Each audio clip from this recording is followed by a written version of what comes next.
Hello student, welcome back to another video. આપણે last લેક્ચરમાં DNA કુંતલનું જે પેકેજિંગ છે તેમાં ટોટલ બે મુદ્દાઓ જોયા હતા, બરાબર। જેમાં પહેલું હતું ડીએનએ ની લંબાઈ કેટલી હોય છે, બરાબર। જેમાં આપણે મનુષ્યનું એક્ઝામ્પલ લીધું હતું કે મનુષ્યના ડીએનએ ની લંબાઈ ટોટલ 2.2 મીટર હોય છે, બરાબર। ત્યારબાદ સેકન્ડ જોયું હતું કે આદિકોષ કેન્દ્રીયમાં ડીએનએ કુંતલનું પેકેજિંગ કેવું હોય છે, અને હવે આપણે કન્ટિન્યુ કરીશું આજના લેક્ચરમાં કે સુકોષ કેન્દ્રીયમાં ડીએનએ કુંતલના પેકેજિંગની રચના કેવી હોય છે, બરાબર। સુકોષ કેન્દ્રીયમાં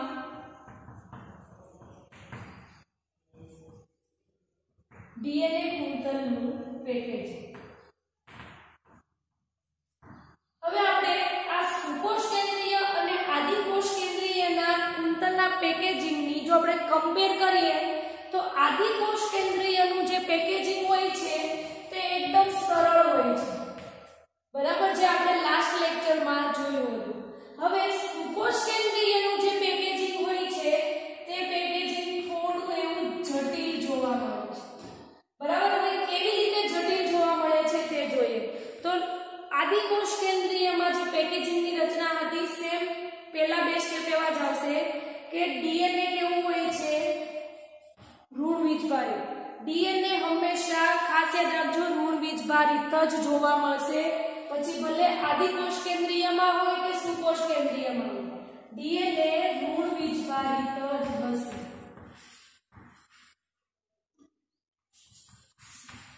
બરાબર। ત્યારબાદ લાસ્ટ લેક્ચરમાં આપણે જોયું હતું કે કેટલાક પ્રોટીન્સ હોય છે તે ધન વીજભારિત હોય છે, બરાબર। તો આદિકોષ કેન્દ્રીયમાં બધા ધન વીજભારિત પ્રોટીન જ જોવા મળતા હતા, અને સુકોષ કેન્દ્રીયમાં પણ પ્રોટીન જે છે તે ધન વીજભારિત જ જોવા મળે છે। પ્રોટીન જે છે તે કેવા થશે, ધન વીજભારિત। હવે અહીંયા સુકોષ કેન્દ્રીયમાં મેં શું કીધું કે તેનું પેકેજિંગ થોડું જટિલ હોય છે। હવે અહીંયા જટિલ કેવી રીતે થાય છે જોઈએ તો સુકોષ કેન્દ્રીયમાં આ જે પેકેજિંગમાં જે પ્રોટીન આવેલા હશે એ પ્રોટીનના સમૂહો આવેલા હશે। શું આવેલું હશે? પ્રોટીનના સમૂહ આવેલા હશે, જેથી તેને હિસ્ટોનના નામે ઓળખવામાં આવે છે। એમસીક્યુ માટે યાદ રાખજો ખાસ, હિસ્ટોનનો મતલબ શું થાય કે પ્રોટીનના સમૂહ આવેલા હોય તેને શું કહેવાય? હિસ્ટોન કહેવાય, બરાબર। હવે તમને એવો ક્વેશ્ચન થતો હશે કે પ્રોટીન ધન વીજભારિત છે કે ઋણ વીજભારિત, એ શેના આધારે નક્કી થશે, બરાબર। તો આપણે એક્ઝામ્પલ લઈએ, જેવી રીતે આપણું જે સજીવ જે છે એ સજીવનો જે દેહ હોય છે શેનો બનેલો હોય છે? કોષોનો બનેલો હોય છે, જેથી આપણે કહીએ છીએ કે સજીવનો રચનાત્મક અને ક્રિયાત્મક એકમ કોષ છે, બરાબર। હવે એવી રીતે પ્રોટીન જે છે તે એમિનો એસિડના બનેલા હોય છે, બરાબર। અને એમિનો એસિડ આપણે જોઈએ તો પ્રોટીનનો રચનાત્મક અને ક્રિયાત્મક એકમ થશે એમિનો એસિડ।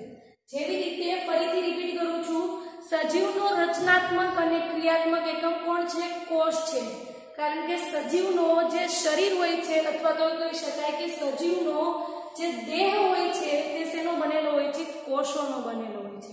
એવી રીતે પ્રોટીન જે છે તે એમિનો એસિડના બનેલા હોય છે, બરાબર। હવે આપણા મનુષ્યના 20 પ્રકારના એમિનો એસિડ હોય છે, જુદા જુદા, બરાબર। તો આવા 20 પ્રકારના એમિનો એસિડમાંથી 3 એમિનો એસિડ એવા છે કે જે ધન વીજભારિત છે, બરાબર, અને બીજા 2 એમિનો એસિડ એવા છે કે જે ઋણ વીજભારિત છે, અને બાકીના જે 15 વધ્યા તે કેવા છે? ન્યુટ્રલ, એટલે કે તટસ્થ છે, બરાબર। તો હવે શું થશે કે આ એમિનો એસિડમાં ટોટલ 3 કેવા છે? એમિનો એસિડ ધન વીજભારિત છે, 2 એમિનો એસિડ કેવા છે? ઋણ વીજભારિત, અને બીજા જે એમિનો એસિડ છે કેવા છે? ન્યુટ્રલ છે, બરાબર। તો હવે જ્યારે એમિનો એસિડ એકબીજા સાથે જોડાશે અને ત્યારે શું બનાવશે? પ્રોટીન બનાવશે, બરાબર। તો હવે કયો જોડાશે એના આધારે પ્રોટીનનો વીજભાર છે તે નક્કી થશે. ફરીથી રિપીટ કરું છું, ખાસ યાદ રાખજો. આ જે એમિનો એસિડ જે છે તે બંને આવી રીતે શું થશે, એકબીજા સાથે જોડાતા જશે. બરાબર. હવે આ એમિનો એસિડ કયો જોડાય છે, જેમ કે જો ધન વીજભારી પ્રોટીન જોડાતા જશે તો પ્રોટીનનો વીજભાર કેવો થશે, ધન વીજભારી. હવે સપોઝ ઋણ વીજભારી વાળા એમિનો એસિડ એકબીજા સાથે જોડાતા જશે તો પ્રોટીન કેવું થશે, ઋણ વીજભારી. એવી રીતે એમિનો એસિડની બહુલકતાના આધારે પ્રોટીનનો વીજભાર છે તે નક્કી થશે. બરાબર. તો હવે કયા પ્રોટીન, આ જે ધન વીજભારી પ્રોટીન છે એમાં કયા એમિનો એસિડ જોડાશે એ જોઈએ. તો તેમાં લાઇસિન અને આર્જિનિન, આ બંને એમિનો એસિડની જે પાર્શ્વ શૃંખલા હોય છે તે ધન વીજભારી છે, જેથી પ્રોટીન જે છે તે કેવો થશે, સુકોષ કેન્દ્રીયમાં ધન વીજભારી પ્રોટીન જોવા મળે. બરાબર. હવે શું થશે, પ્રોટીન અને ડીએનએ બંને એક જગ્યાએ સ્થાપિત થશે, કારણ કે ડીએનએ કેવું છે, ઋણ વીજભારી, પ્રોટીન કેવો છે, ધન વીજભારી. બંને કેવું થશે, ઓપોઝ થશે, એટલે બંને એક જગ્યાએ સ્થાપિત થશે. બરાબર. હવે કેવી રીતે સ્થાપિત થશે, તો અહીંયા સાથે જોડાશે જોઈએ. તો અહીંયા ટોટલ હિસ્ટોનના 8 અણુઓ આવેલા છે. બરાબર. આપણે આકૃતિ ડ્રો કરીએ. આ જે છે તે પહેલો અણુ છે. બરાબર. બીજો અણુ તેના ઉપર જ આવી રીતે સ્થિત હશે પાછળની બાજુ. બરાબર. ત્યારબાદ આ ત્રીજા ઉપર સેમ આવી રીતે ચોથો આવેલો છે. બરાબર. એના નીચે આ પાંચમો અને ત્યારબાદ તેની નીચે પાછળની બાજુએ છઠ્ઠો હિસ્ટોનનો અણુ, આ સાતમો અને તેની નીચે પાછળની બાજુએ આઠમો. બરાબર. તો ટોટલ કેટલા હિસ્ટોનના અણુ થયા, પહેલું, બીજું, ત્રીજું, ચોથું, પાંચમો, છઠ્ઠો, સાતમો અને આઠમો. બરાબર. અને હવે શું થશે, પ્રોટીન ધન વીજભારી છે અને ડીએનએ જે છે તેને પ્રોટીનની બાજુ આવી રીતે વીંટળાશે. પ્રોટીનની આજુબાજુ શું થશે, આવી રીતે ડીએનએ જે છે તે આવી રીતે પ્રોટીનની બાજુએ વીંટળાશે, જેને ન્યુક્લિયોઝોમ તરીકે ઓળખવામાં આવે છે.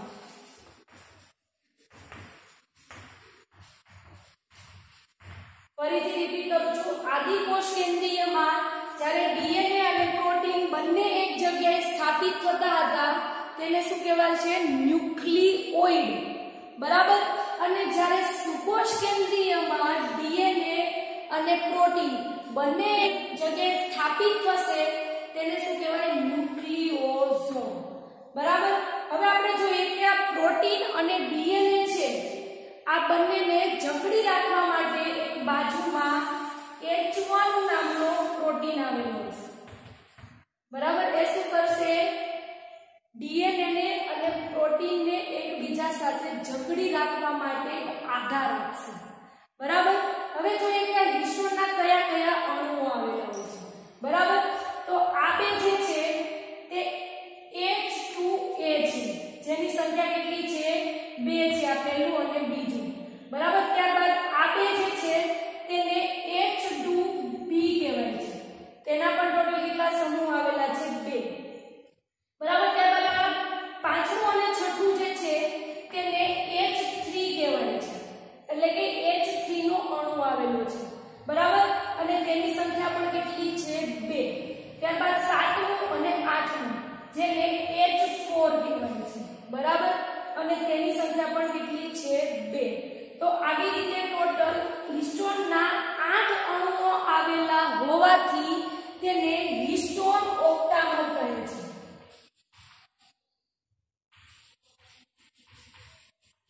શું હોય છે, હિસ્ટોનના ટોટલ 8 અણુઓ આવેલા હોવાથી તેને શું કહેવાય છે, હિસ્ટોન ઓક્ટામર. હવે આપણે જોઈએ તો એક લાક્ષણિક આ જે ન્યુક્લિયોઝોમ હોય છે. બરાબર. તો પ્રોટીનની ફરતે જે આ ડીએનએ ગોઠવાયેલું હોય છે તેમાં ટોટલ 200 નાઇટ્રોજનની બેઝ પેર આવેલી હોય છે. આવી રીતે ટોટલ કેટલી હોય છે, 200 નાઇટ્રોજન બેઝ પેર. એમસીક્યુ માટે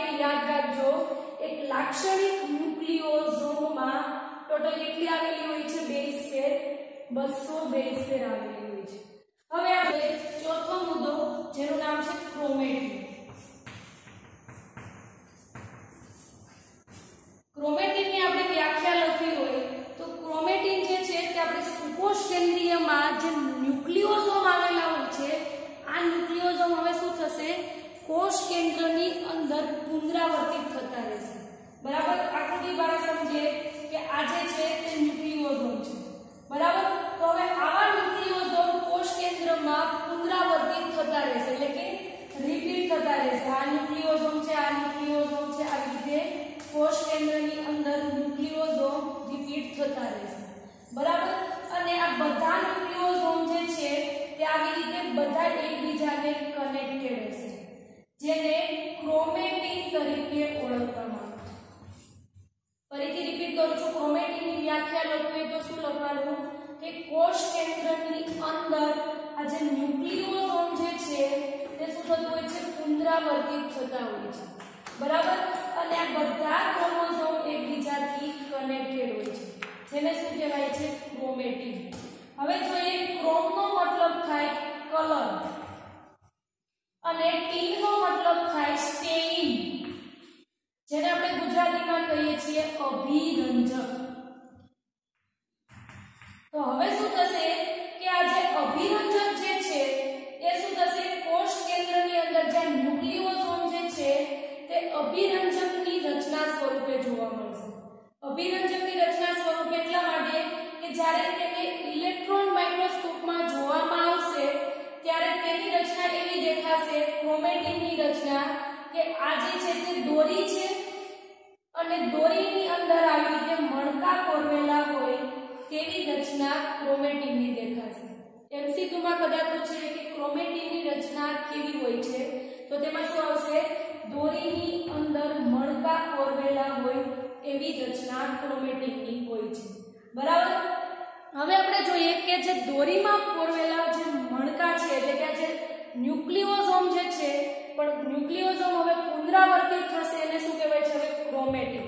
બરાબર તો હવે ક્રોમેટિનની રચના કેવી દેખાશે આવી રીતે સ્ટ્રેટ લાઈન। બરાબર આવી રીતે સ્ટ્રેટ લાઈન હશે। હવે શું થશે ક્રોમેટિન જે છે તે સંગઠિત થશે એટલે હવે શું થશે આવી રીતે બાઇન્ડ થશે। બરાબર અને આ જે છે તે આવી રીતે રચના જોવા મળશે। હવે શું થશે જ્યારે આવી રીતે બાઇન્ડ થાય એટલે કે સંગઠિત થાય તેને શું કહેવાય ક્રોમેટિન તંતુ। આવી રીતે ક્રોમેટિનની જે રચના હશે આ ક્રોમેટિનની રચના જ્યારે સંગઠિત થશે તેને શું કહેવાય ક્રોમેટિન તંતુ। હજુ હવે ક્રોમેટિન તંતુમાંથી હજુ વધુ સંગઠિત થઈ અને રંગસૂત્રનું નિર્માણ થતું હોય છે। બરાબર તો ક્રોમેટિન તંતુમાંથી જ્યારે ક્રોમેટિન તંતુને વધુ સંગઠિત થવું હોય તો તેના માટે તેને નોન હિસ્ટોન ક્રોમોસોમલ પ્રોટીનની જરૂર પડશે। શેની જરૂર પડશે નોન હિસ્ટોન ક્રોમોસોમલ પ્રોટીન જેનું શોર્ટ ફોર્મ છે NHC। બરાબર આ NHC એટલે કે નોન હિસ્ટોન ક્રોમોસોમલ પ્રોટીન દ્વારા આ ક્રોમેટિન તંતુઓ જે છે તે હવે શું થશે હજુ વધુ સંગઠિત થઈ અને આવી રીતે હજુ સંગઠિત થઈને આવી રચના બનાવશે એટલે કે આવી રચના શેની દેખાતી હોય છે રંગસૂત્રની। તો હવે ક્રોમેટિન તંતુમાંથી શેનું નિર્માણ થશે રંગસૂત્રનું। બરાબર હવે રંગસૂત્રનું નિર્માણ જે એટલે કે રંગસૂત્ર બને છે તો એ શેમાં બનશે તો કોષ વિભાજનનો તબક્કો આપણે ધોરણ 11 માં 10મા ચેપ્ટરમાં જોયા હતા પૂર્વાવસ્થા ભાજનાવસ્થા ભાજનોત્તરાવસ્થા અને અંત્યાવસ્થા। બરાબર તો એમાંથી જે ભાજનાવસ્થા જે છે આ ભાજનાવસ્થામાં રંગસૂત્ર જે છે તે બને છે। બરાબર પહેલા સ્ટાર્ટિંગમાં ક્રોમેટિનની રચના કેવી હોય છે આવી રીતે દોરીની અંદર મણકા કોરવેલા હોય એવી। બરાબર ત્યારબાદ તેમાંથી ક્રોમેટિન તંતુઓ બનશે અને ત્યારબાદ તેમાંથી રંગસૂત્રનું નિર્માણ થશે। સંગઠિત થતા જશે એવી રીતે રંગસૂત્રનું નિર્માણ થશે। હવે જોઈએ ક્રોમેટિન જે છે તેના બે પ્રકાર છે। બરાબર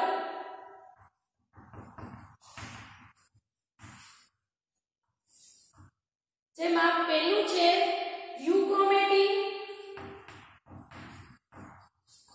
અને બીજું છે હિટેરોક્રોમેટિન.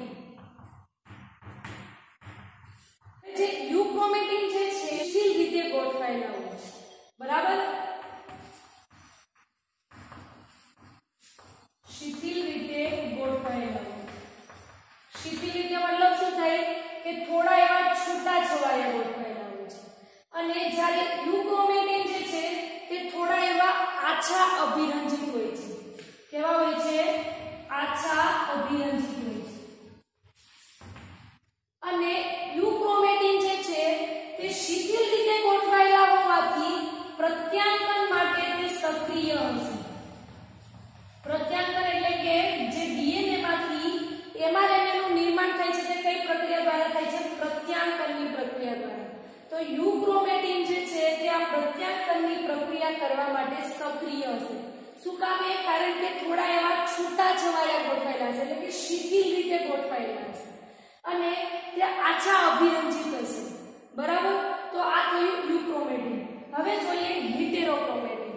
હિટેરોક્રોમેટિન આનું ઓપોઝ થશે. આ યુક્રોમેટિન કેવી રીતે ગોઠવાયેલા છે? શિથિલ રીતે. તો હિટેરોક્રોમેટિન ગાઢ રીતે ગોઠવાયેલા છે. સેકન્ડ જોઈએ તો આ કેવા હોય છે? આછા અભિરંજિત હોય છે. તો હિટેરોક્રોમેટિન કેવા હોય છે? થોડા ઘેરા અભિરંજિત થયેલા હોય છે. હવે આ હિટેરોક્રોમેટિન ગાઢ રીતે ગોઠવાયેલા હોવાથી તે પ્રત્યાંકનની પ્રક્રિયા માટે નિષ્ક્રિય હશે, બરાબર. તો આ આખું છે ડીએનએ કુંતલનું પેકેજિંગ. આપણે ક્રોમેટિનનું ફરીથી થોડું રિવિઝન કરી લઈએ કે કોષ કેન્દ્રની અંદર ન્યુક્લિયોસોમ પુનરાવર્તિત થતા હોય છે, જેને શું કહેવાય છે? ક્રોમેટિન, બરાબર. અને આ ન્યુક્લિયોસોમ જે છે તે એકબીજાથી કનેક્ટેડ હોય છે, બરાબર.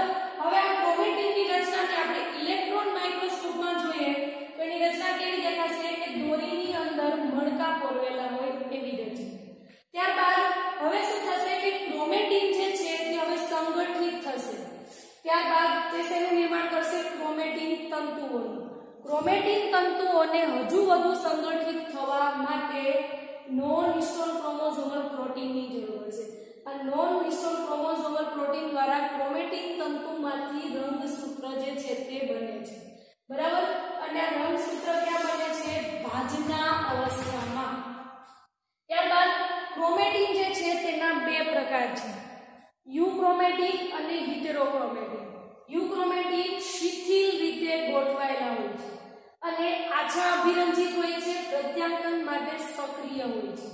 હિટેરોક્રોમેટિન ગાઢ રીતે ગોઠવાયેલા હોય છે, ઘેરા અભિરંજિત હોય છે અને પ્રત્યાંકન માટે નિષ્ક્રિય હોય છે.